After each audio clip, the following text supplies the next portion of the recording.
Il y a quelque chose qui me frappe beaucoup, c'est qu'on voit deux mondes qui s'opposent. Je vous raconte la petite anecdote, mais vendredi, il y a eu l'une des premières grandes manifestations des lycéens qui répondent notamment à l'appel de Greta Thunberg, qui était avec nous à Paris avant-hier. Et puis on voyait en même temps ces 5 à 8 000 lycéens, étudiants, jeunes, se mobiliser, dire que pour eux, le climat c'est important, qu'il y a urgence, que le vivant au-delà du climat est une urgence et que tout le monde devrait se mettre à travailler pour préserver le vivant.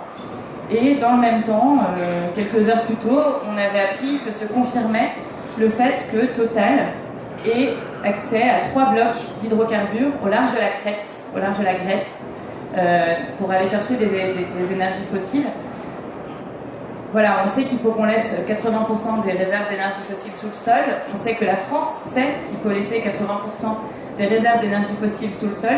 Et pourtant, Total, il n'a pas eu ses permis comme ça. Il a eu ses permis et l'accès à ces 3 blocs parce que le matin où Nicolas Hulot présentait, il y a 2 ans, son projet de loi de sortie des hydrocarbures en France, et ben, le soir même, Emmanuel Macron partait avec Patrick Pouyanné, le PDG de Total, en avion, en Grèce, pour aller prospecter et discuter de l'obtention de ces permis d'hydrocarbures au large de la Méditerranée, enfin dans la Méditerranée, au large de la Grèce. Et juste pour compléter le tableau, mais on a interdit les forages pétroliers au large du territoire métropolitain.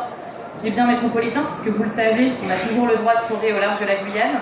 Et dans le même temps, on continue à aller sur ces territoires oubliés, là où finalement l'avenir des populations et l'opinion des populations nous concerne peu. Et on prétend qu'on va protéger le climat et l'environnement sur notre propre territoire.